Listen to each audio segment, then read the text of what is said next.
आओ बच्चों, ध्रुवा का दूसरा पाठ पढ़ें। दो गौरैया। घर में हम तीन ही व्यक्ति रहते हैं, माँ, पिताजी और मैं।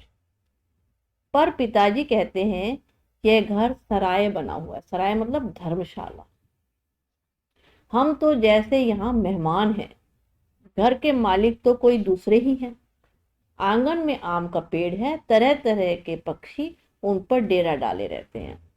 जो भी पक्षी पहाड़ियों घाटियों पर से उड़ता हुआ दिल्ली पहुंचता है, पिताजी कहते हैं वे सीधा हमारे घर पहुंच जाता है, जैसे हमारे घर का पता लिखवा कर लाया हो।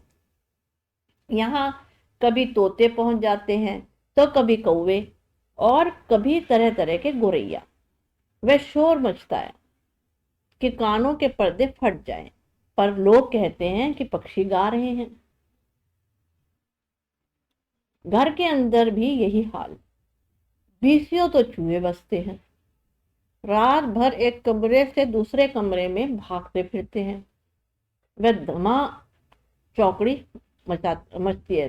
वह धमा चौकड़ी मचती है कि हम लोग ठीक तरह से सो भी नहीं पाते। मतलब इतना वो भागते हैं चूहे रात भर कि हम सो भी नहीं पाते। बर्तन गिरते हैं, क्योंकि वो भाग रहे हैं, बर्तन भी गिर रहे हैं। डिब्बा खुलते हैं, कई डिब्बे खुल जाते हैं, प्याले भी टूट जाते हैं। एक चूहा अंगीठी के पीछे बैठा पसंद करता है, शायद बूढ़ा है, उसे सर्दी बहुत लगती है। एक दूसरा है जिसे बाथरूम की टंकी पर चढ़कर बैठना ही पसंद है। देखो, बाथरूम की टंकी पर चढ़ के बैठा है, उसे शायद गर्मी बहुत लगती है। बिल्ली हमारे घर में रहती है तो नहीं, मगर घर उसे भी पसंद है और वह कभी कभी झांक जाती है। मन आया तो अंदर आकर दूध पी गई, ना मन आया तो बाहर से ही फिर आऊंगी कहकर चली जाती है। शाम पड़ते ही दो तीन चमगादड़ कमरों के आर पार पर फैलाए कसरत करने लगते हैं। घर में कबूतर भी आते हैं। दिन भर गुटरगू का संगीत सुनाई देता रहता है। इतने पर ही बस नहीं, घर में छिपकलियां भी हैं और बड़े भी हैं। चींटियां की तो जैसे फौज की छावनी डाले हुए हैं। अब एक दिन तो दो गौरैया सीधी अंदर घुस आई और बिना पूछे उड़ उड़कर मकान देखने लगे। पिताजी कहने लगे कि मकान का निरीक्षण कर रही है कि उसके रहने योग्य है या नहीं। कभी वे किसी रोशनदान पर जाकर बैठती है, कभी खिड़की पर। फिर जैसे आती थी वैसे ही उड़ भी गई। पर 2 दिन बाद हमने क्या देखा कि बैठक की छत में लगे पंखे के गोले में उन्होंने अपना बिछावन बिछा लिया है और सामान भी ले आई और मजे से दोनों बैठी गाना गा रही हैं। जाहिर है उन्हें घर पसंद आ गया था। माँ और पिताजी दोनों सोफे पर बैठे उनकी ओर देखे जा रहे थे। थोड़ी देर बाद माँ सिर हिलाकर बोली, अब तो ये नहीं उड़ेंगी। पहले इन्हें उड़ा देते तो उड़ जाती। अब तो इन्होंने यहाँ घोंसला बना लिया है। उन्होंने अपना यहाँ पर घोंसला ही बना लिया है। इस पर पिताजी का गुस्सा आ गया। वह उठ खड़े हुए और बोले, देखता हूँ ये यहाँ कैसे रहती हैं। गौरैया मेरे आगे क्या चीज है, मैं अभी निकाल बाहर करता हूँ। छोड़ो जी, चूहों को तो निकाल नहीं पाए, अब चिड़ियों को निकालोगे, माँ ने व्यंग्य व्यंग्य से कहा।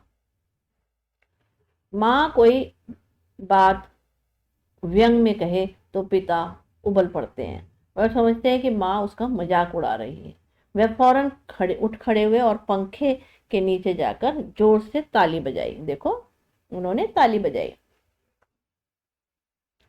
ये देखो,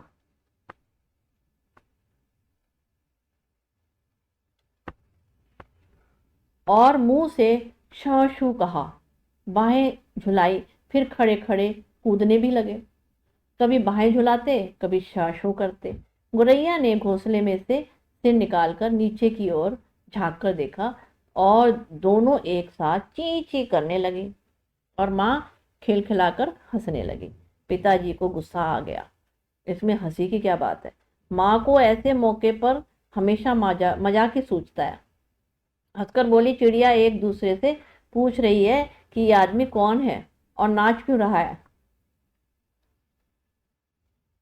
तब पिताजी को और भी ज्यादा गुस्सा आ गया और वह पहले से भी ज्यादा ऊंचा कूदने लगे। गुरैया घोंसले में से निकलकर दूसरे पंख के डहने पर जा बैठी। उन्हें पिताजी का नाचना जैसे बहुत पसंद आ रहा था। माँ फिर हंसने लगी।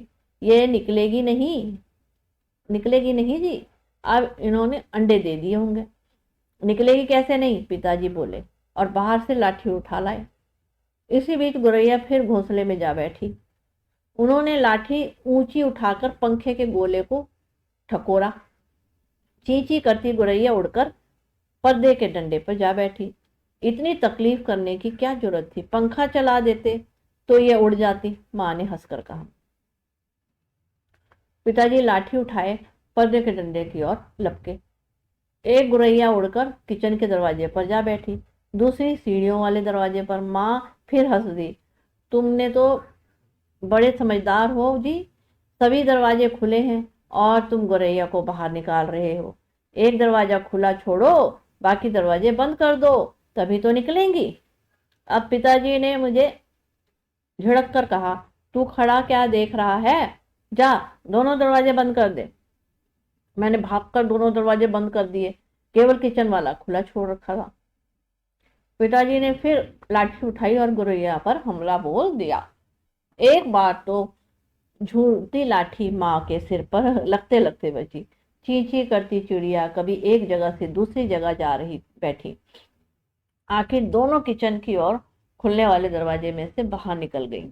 माँ तालियां बजाने लगी। पिताजी ने लाठी दीवार के साथ टिकाकर रख दी और छाती फैलाए कुर्सी पर आ बैठे। आज दरवाजे बंद कर रखो, उन्होंने हुक्म दिया। एक दिन अंदर नहीं घुस पाएगी तो छोड़ देगी घर। तभी पंखे के ऊपर से चींची की आवाज सुनाई पड़ी और माँ खिलखिलाकर हंस दी। मैंने सिर उठाकर ऊपर की ओर देखा तो गुरैया फिर से अपने घोंसले में मौजूद थी। दरवाजे के नीचे से आ गई है, माँ बोली। मैंने दरवाजे के नीचे देखा, सचमुच दरवाजे के नीचे थोड़ी थोड़ी जगह खाली थी। पिताजी को फिर गुस्सा आ गया। माँ मदद तो करती ही नहीं थी, बैठे हंसी जा रही थी। अब तो पिताजी गुरैया पर पिल पड़े। उन्होंने दरवाजे के नीचे कपड़े ठूस दिए ताकि कहीं कोई छेद बचा ना ही रह जाए, और फिर लाठी झुलाते हुए उन पर टूट पड़े। चिड़िया ची ची करती फिर बाहर से निकल गई, पर थोड़ी ही देर बाद वे फिर कमरे में मौजूद थी।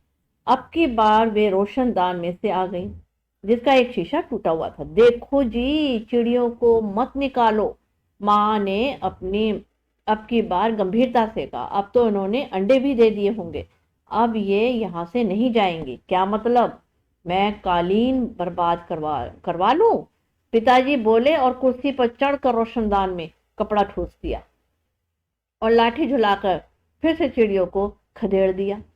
दोनों दोनों पिछले आंगन की दीवार पर जा बैठे। इतने में रात पड़ गई। अब खाना खाकर ऊपर जाकर सो गए। जाने से पहले मेरे आंगन में झांक कर देखा, चिड़िया वहां पर नहीं थी। मैंने समझ लिया कि उन्हें अक्ल आ गई होगी, अपनी हार मानकर किसी दूसरे जगह पे चली गई होंगी। दूसरे दिन इतवार था। अब हम लोग नीचे उतर कर आए तो फिर से मौजूद थी और मजे से बैठी मल्हार गा रही थी। पिताजी ने फिर लाठी उठा ली। उस दिन उन्हें गुरैया को बाहर निकालने में बहुत देर लगी थी। अब तो रोज यही कुछ होने लगा। दिन में तो बाहर निकाल दी जाती और रात के वक्त जब हम सो रहे होते तो ना जाने किस रास्ते से अंदर घुस आती। पिताजी परेशान हो उठे। आखिर कोई कहाँ तक लाठी झुला सकता है? पिताजी बार बार कहे, मैं हार मानने वाला आदमी नहीं हूं, पर आखिर वह भी तंग आ गए थे। आखिर जब उनकी सहनशीलता चुक गई तो वह कहने लगे कि गुरैया को घोंसला नोच कर निकाल देंगे, और वह फौरन से बाहर से एक स्टूल उठा लाया। घोंसला, देखो ये स्टूल ही उठा लाया, इस पे खड़े हो गए। घोंसला तोड़ना कठिन काम नहीं था। उन्हें पंखे के नीचे फर्श पर स्टूल रखा और लाठी लेकर स्टूल पर चढ़ गए। किसी को सचमुच बाहर निकालना हो तो घर तोड़ देना चाहिए, उनका घर ही तोड़ देना चाहिए। उन्होंने गुस्से से कहा। गुरैया में से अनेक तिनके बाहर की ओर लटक रहे थे और फिर गुरैया ने सजावट के लिए मानो झालर टांग रखी हो। पिताजी ने लाठी का सिरा सूखी घास के तिनके पर जमाया और दाईं ओर को खींचा। दो तिनके घोंसले में से अलग हो गए और फरफराते हुए नीचे उड़ने लगे, गिरने लगे। चलो, दो तिनके तो निकल आए, माँ हंसकर बोली। अब बाकी 2000 भी तो निकल जाएंगे। तभी मैंने बाहर आंगन की ओर देखा और मुझे दोनों गौरैया नजर आई। दोनों चुपचाप दीवार पर बैठी थी। इस बीच दोनों कुछ ना कुछ दुबला गई थी, कुछ कुछ काली पड़ गई थी। अब वे चमक भी नहीं रही थी। अब पिताजी लाठी का सिरा घास के तिनकों के ऊपर रख कर वहीं रखे रखे घुमाने लगे। इससे घोंसले के लंबे लंबे तिनके लाठी के सिरे के साथ लिपटने लगे। वे लिपटते गए और घोंसला लाठी के इर्द गिर्द खींचता चला गया, आने लगा। फिर वह खींच खींच कर लाठी के सिरों को इर्द गिर्द लपेटा जाने लगा। सूखी घास और रुई के फाये और धागे और धिगलियां लाठी के सिरे पर लिपटने लगी। तभी सहसा जोर से आवाज आई, ची ची ची ची। पिताजी के हाथ ठिठक गए। ये क्या क्या गौरैया लौट आई हैं? मैंने झट से बाहर की ओर देखा। नहीं, दोनों गौरैया बाहर दीवार पर गुमसुम बैठी थी। ची ची ची ची। फिर आवाज आई। मैंने ऊपर देखा। पंखे के गोले के ऊपर से नन्ही नन्ही गौरैया सिर निकालकर नीचे की ओर देख रही थी, ची ची किए जा रही थी। तभी भी पिताजी के हाथ में लाठी थी और लिपटा हुआ घोंसले का बहुत बड़ा हिस्सा था। नन्ही नन्ही दो गौरैया वे अभी भी झांके जा रही थी और ची ची करके मानो अपना परिचय दे रही थी। हम आ गई हैं, हमारे माँ बाप कहाँ हैं, ऐसा वो सोच रही थी। मैं अवाक उनकी ओर देखता रहा। फिर मैंने देखा पिताजी स्टूल पर से नीचे उतर गए हैं और घोंसले के तिनकों में से लाठी निकालकर उन्होंने लाठी को एक और रख दिया और चुपचाप कुर्सी पर जाकर बैठ गए। अब इस बीच माँ कुर्सी पर उसे उठी और दरवाजे खोल दिए। नन्ही चिड़िया अभी भी हाँफ हाँफ कर चिल्लाए जा रही थी, अपने माँ बाप को बुला रही थी। उनके माँ बाप झट से उड़कर अंदर आ गए और चींची करते उनसे जा मिले और उनकी नन्ही नन्ही चोंचों से चुगला चुग्गा डालने लगे। माँ बाप, पिताजी और मैं उनके और देखते जा रहे थे। कमरे में फिर से शोर होने लगा, पर अब की बार पिताजी उनकी ओर देख देख कर केवल मुस्कुराते रहे। इसे लिखा है भीष्म साहनी ने।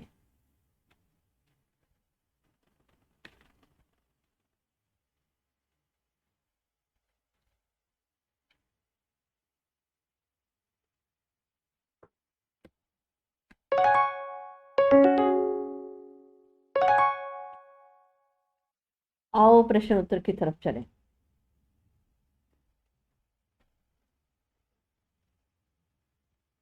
दोनों गौरैया को पिताजी जब घर से बाहर निकालने की कोशिश कर रहे थे तो माँ क्यों मदद नहीं कर रही थी, बस वह हंसती क्यों जा रही थी? इसका उत्तर देंगे।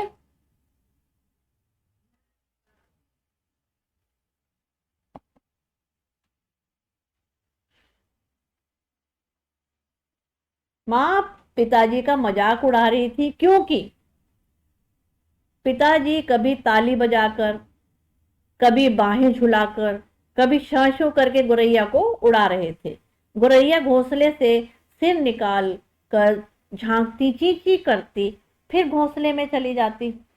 यह देखकर माँ हंसने लगती। माँ कहती, सारे दरवाजे बंद करके एक खोलो तभी चिड़िया निकलेगी। हाँ, देखो जी, चिड़ियों को मत निकालो। माँ ने पिताजी से गंभीरता से यह क्यों कहा? इसका उत्तर देंगे।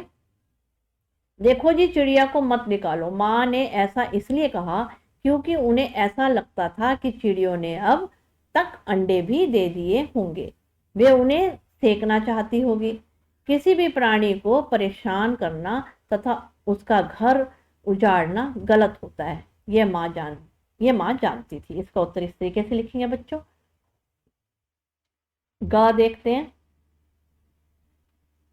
किसी को सचमुच बाहर निकालना हो तो उसका घर तोड़ देना चाहिए। पिताजी ने गुस्से में ऐसा क्यों कहा? क्या पिताजी के इस कथन से माँ सहमत थी? क्या तुम सहमत हो? अगर नहीं तो क्यों? इसका उत्तर देंगे।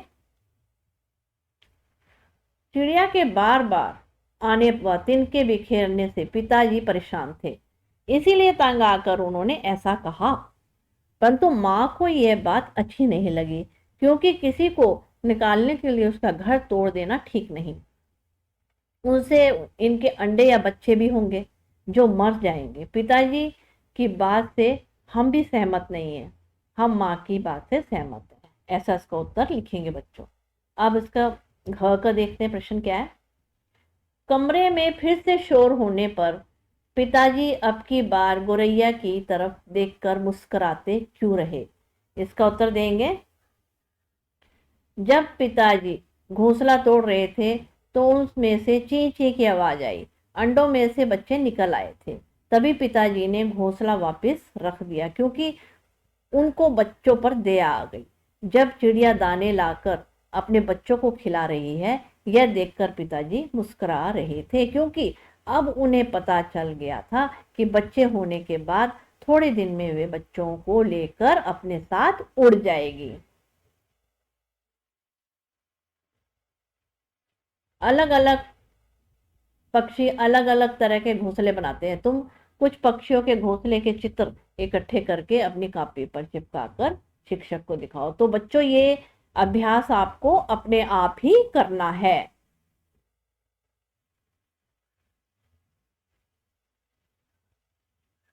इस कहानी के शुरू में कई पशु पक्षियों की चर्चा की गई है। कहानी में ऐसे कुछ काम करते हैं जैसे मनुष्य करते हैं, उनको ढूंढकर तालिका पूरी करो।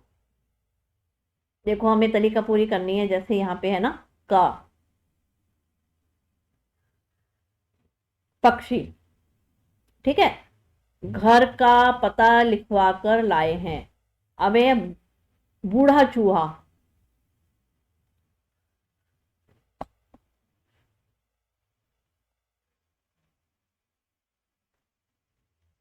देखो, अंगीठी के पीछे बैठता है, शायद सर्दी लग रही है।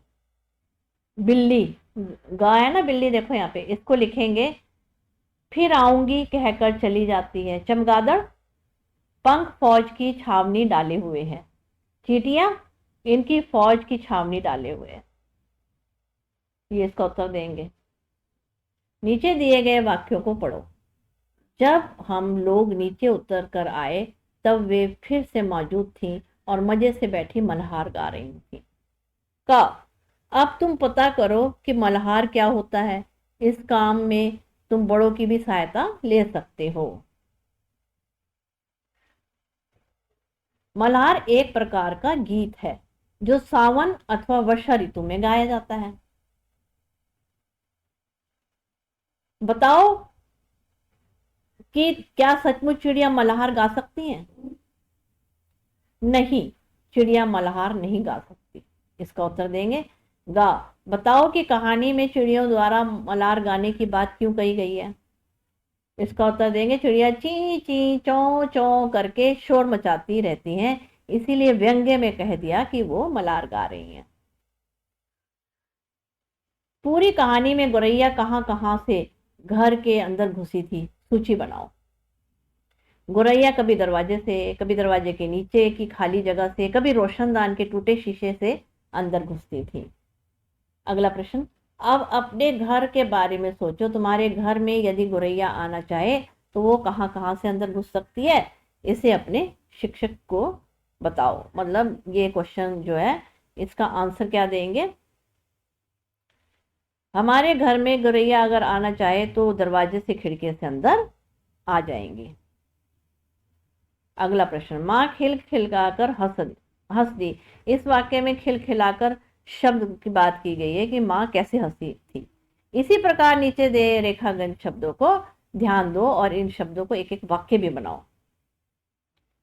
पिताजी ने झिड़क कर कहा, तू खड़ा क्या देख रहा है?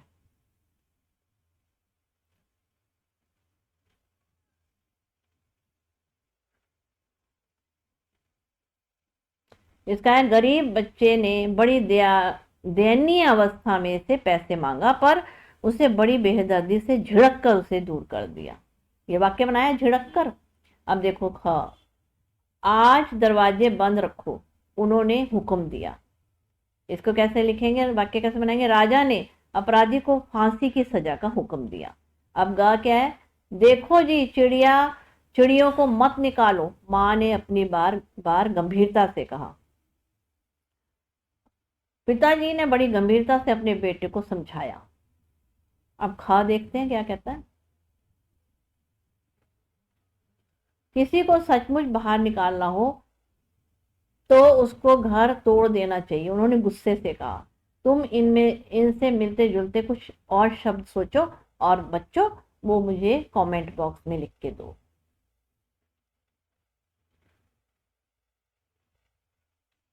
अब देखो यह मैंने यहाँ पे है, जैसे इनमें से मिलते जुलते कुछ और शब्द और वाक्य में प्रयोग इस प्रकार करें। धीरे धीरे, धीरे से कैसे करेंगे? उसने धीरे से दरवाजा खोला, जोर से, इतना जोर से मत बोलो गला दुखने लगेगा। अटकते हुए, वह कुछ अटकते हुए कहता है। हकलाता, मोहन इतना हकलाता है अपनी बात भी पूरी तरह नहीं कह पाता।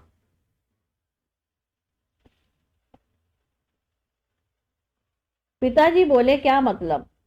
मैं कालीन बर्बाद करवा लूं?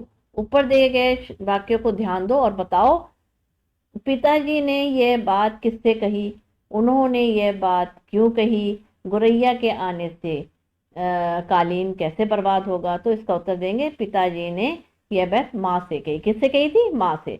उन्होंने यह बात इसलिए कही क्योंकि गुरैया घोंसला बनाने के लिए तिनके लाते थे और कालीन पर गिरते थे, इससे कालीन गंदा हो रहा था। गुरैया के आने से कालीन पर तिनके गिरते, गुरैया की बीट भी गिर सकती थी। इस तरह गंदगी गिरने से कालीन खराब हो जाता। अब पिताजी कहते हैं कि यह घर सराय बना हुआ है। ऊपर के वाक्यों को पढ़ो और बताओ कि सराय और घर में क्या अंतर है, आपस में भी चर्चा करो। तो इसका उत्तर देंगे, सराय में लोग किराया देकर कुछ समय के लिए रहते हैं और चले जाते हैं। सराय के मकान से उन्हें कोई लगाव नहीं होता, परंतु घर से अपनापन जुड़ा रहता है। उनकी पूरा जीवन लोग काट लेते हैं। घर में एक ही परिवार के लोग रहते, सराय में अलग अलग स्थानों से लोग आते हैं और कुछ समय व्यतीत करके चले जाते हैं। हाँ, पिताजी को अपना घर सराय क्यों लगता था? इसका उत्तर देंगे, पिताजी को अपना घर सराय इसलिए लगा क्योंकि वहां पर कोई भी आ जाता था, जैसे चिड़िया, कबूतर, चमगादड़, बिजली, चूहा, चींटियां आदि। अगला प्रश्न, मान लो तुम लेखक के घर के एक गुरैया हो।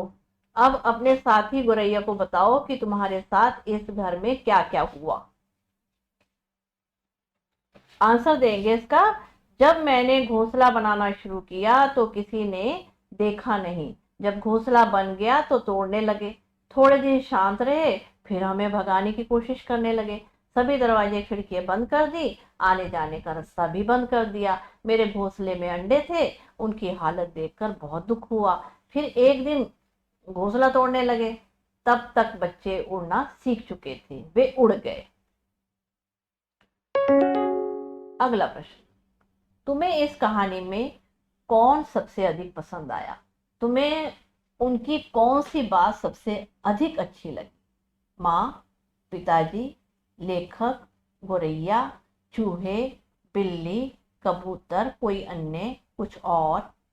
इसका उत्तर देंगे, इस कहानी में माँ बहुत पसंद आई। वह दयावान और समझदार तो थी ही, साथ ही पिताजी के गुस्से को भी बहुत आसानी से हंसकर खत्म कर देती थी। अब अगला प्रश्न है, नीचे माँ द्वारा कही गई कुछ बातें लिखी हुई हैं, उन्हें पढ़ो। अब तो ये नहीं उड़ेंगी, पहले इन्हें उड़ा देते तो उड़ जाती। एक दरवाजा खुला छोड़ो, बाकी दरवाजे बंद करो कर दो, तभी ये तभी ये निकलेंगी। देखो जी, चिड़ियों को मत निकालो, अब तो इन्होंने अंडे दे दिए होंगे, अब ये यहाँ से नहीं जाएंगी। अब बताओ कि कब, क्या माँ सचमुच चिड़ियों को घर से निकालना चाहती थी? इसका उत्तर देंगे नहीं, माँ सचमुच चिड़ियों को घर से निकालना नहीं चाहती थी, क्योंकि उन्हें संदेह था कि चिड़ियों ने अंडे दे दिए होंगे, इस समय उन्हें निकालना ठीक नहीं। खा, माँ बार बार क्यों कह रही थी कि ये चिड़िया नहीं जाएंगी? इसका उत्तर देंगे माँ को लगा था कि अब तक तो चिड़ियों ने घोंसले में अंडे भी दे दिए होंगे और अंडे छोड़कर चिड़िया नहीं जाएंगी। अगला प्रश्न, क, तुम्हारे विचार से इस कहानी को कौन सुना रहा है? तुम्हें यह किन बातों से पता चला? इसका उत्तर देंगे हमारे विचार से कहानी एक बेटा सुना रहा है। वह जब छोटा था तब यह घटना घटी थी, उसे याद करके ही वह सुना रहा था। इस कहानी में वह अपने पिताजी और अपनी माँ के बारे में कह रहा था। अगला प्रश्न, ख, लेखक ने यह अनुमान कैसे लगाया कि एक चूहा बूढ़ा है और उसे सर्दी लगती है? लेखक के घर में चूहा अक्सर अंगीठी के पीछे ही बैठा रहता था, जैसे उसे गर्मी चाहिए। बूढ़ों को ज्यादा सर्दी लगती है, इसीलिए लेखक ने उस चूहे को बूढ़ा कहा होगा।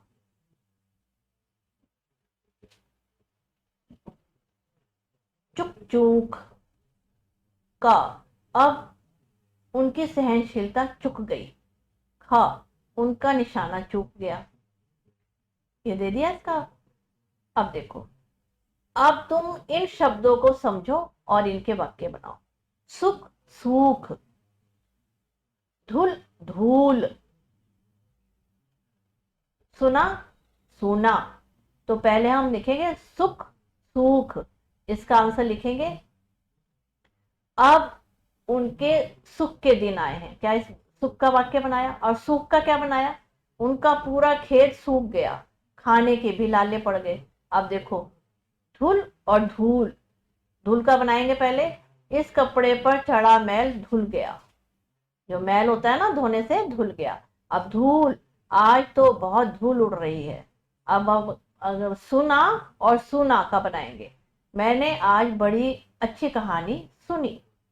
यहाँ तो बड़ा सुना सुना लग रहा है, इसका बना दिया। धन्यवाद दोस्तों, मेरे चैनल को सब्सक्राइब करें और वीडियो को लाइक एंड शेयर करें।